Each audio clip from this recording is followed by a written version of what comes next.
Good evening, guys. I'm John Soto. This is SotoCast. Today we're going to take a look at my opinion and my personal perspective and view and whatever it is you want to call it of Venezuela. What's going on there, what has been going on there, what will continue to go on there. First and foremost, I want to lay out my personal view.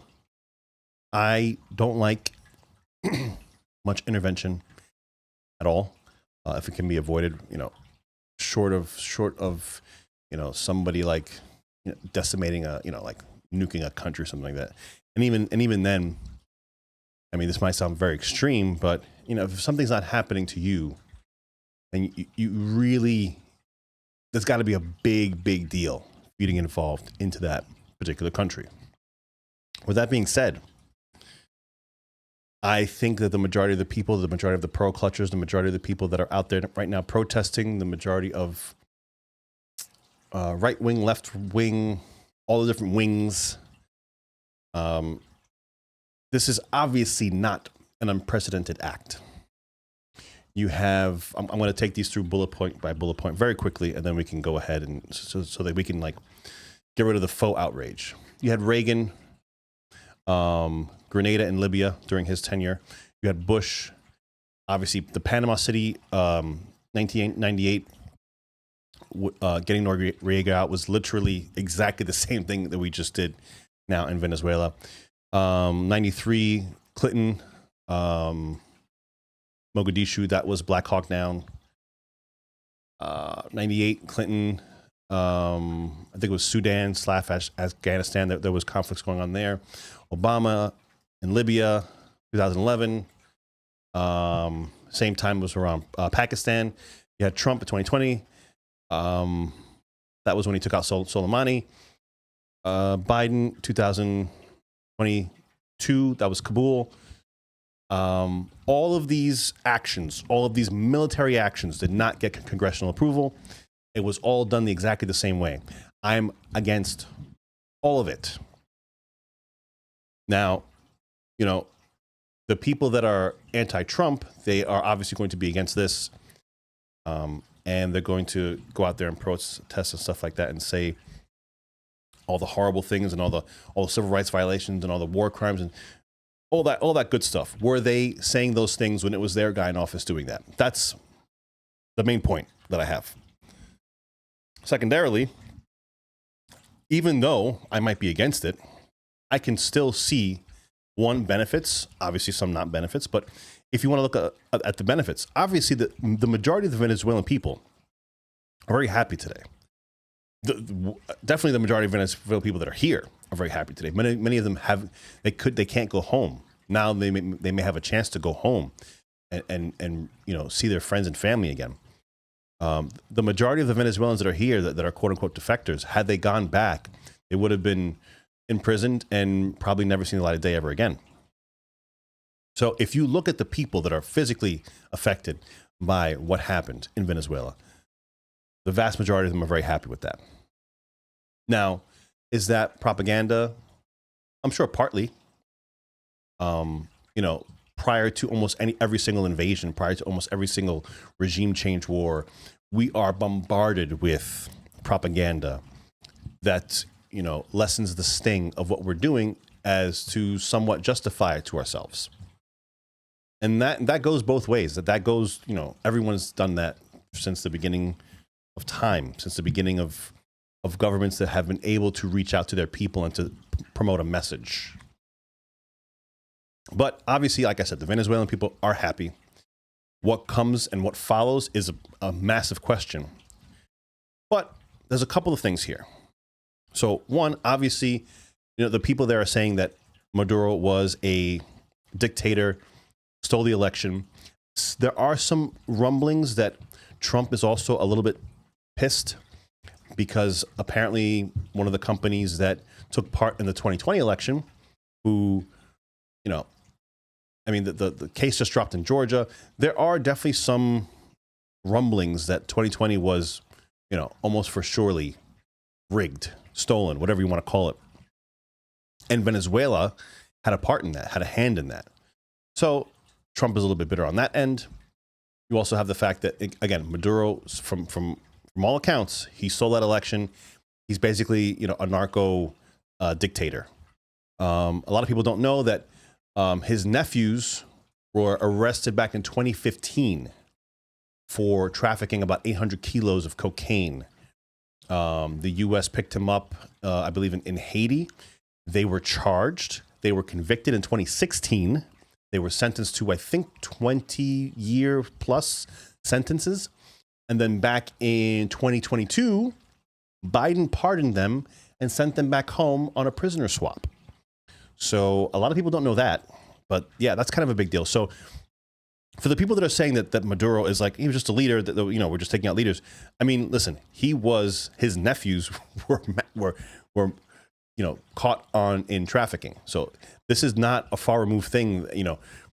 There are some major issues with Venezuela, like safety issues. You have a lot of Islamic terrorism cells that have taken root there and are having training camps there. You have Iran. Obviously, Russia's pouring money in. The majority of the weaponry that they have is Russian. Obviously, China's interested. Everyone that is anti-American, just that Venezuela was the foothold in the region where they can have their launch point off, and where they can, obviously, Muslims that are coming to this country, they're coming for a quote unquote better life, which they actually are probably. But there are some nefarious people that are getting in also. Nobody's going to Venezuela for a better life. So why are Islamic extremists going to Venezuela to set up training camps? They're not going there for a better life. They're going there as a jump-off point to potentially harm the United States. So you have that. Then you add all that up, and then you couple the fact that our petrol system that we've developed. And again, the reason I'm hitting all these points is because I'm trying to get a concise view of what happened, what's going to happen, the reason why it happened, some justifications for it. The Texas oil refineries that are in Texas, they were essentially built there to process Venezuelan oil. That's why they're there. That's what, I mean, they were almost literally engineered for that purpose. And for the past long time now, we haven't gotten any. So the Venezuelan people that are sitting on a gold mine, like literal gold mine also, other than just a oil gold mine, at one point, at their height, they were producing, I think, around 3 million barrels. I'm not exactly sure, what time frame, but they basically went from 3 million barrel production down to 500,000. So their production, was cut way more than 500,000 barrels. That and again, they weren't shipping that to the U.S. anymore. They were shipping that was going overseas. That was going to Russia. That was going to China. That was going to other places. Basically, people that are anti-us. And all Maduro had to do was leave. He could have taken a few million. He could have gone somewhere real nice and spent his life in a nice place. But that wasn't going to happen. And a lot of the things that I'm seeing, especially from the Venezuelan perspective, a lot of the Venezuelans that are out front, and they're talking about it, and they're active. They're essentially saying this was the only way this could have gone down for them, that could have benefited them. And it seems like it will hopefully benefit them. I don't see how it will also benefit us. It'll benefit us in oil prices and things like that. It'll benefit us by hopefully getting some of these bad actors out of the region, or at least making it more difficult for them to be in the region. So there are quite a few pluses to what just happened. I still reserve, my view that I still didn't want to do it. And again, but that's me trying to be just consistent, and I just don't want to get involved in other people's stuff, even though there may be advantageous reasons that we do it. I'm still not a fan. I just want us to keep our noses on our stuff, solve our problems. And again, I understand the counter argument that this can potentially solve some of our problems, but I want to deal with it in-house. I want to solve our problems in-house. If other countries are doing other things over there, as long as it's not affecting American citizens in the homeland, then I think we should just let it be. We should let it go. Yeah, but that's basically, you know, that's just my breakdown and my takeaway of the Venezuelan issue. I know a lot of, like, you know, you talk about Ron Paul libertarian and stuff like that. Obviously, they're going to be very against almost any military action without congressional approval. And I think that is probably a pretty good start off point. I know a lot of people maybe don't like that. And they say it's very cumbersome, very slow, but it's kind of cumbersome and slow for a reason, because we don't want to be thrusted into regime change wars like we have been the past several decades over and over and over again, at the cost of many American lives, at the cost of a lot of American money, and with very little to show for in the end of it all. I mean, you look at all the regime change wars that we have led in the past couple of decades, they haven't ended very well. They haven't ended very well. I mean, a lot of people have gained a lot of money. People have gotten very rich off of them. But in the end, it's American sons and daughters that are sent over there that die.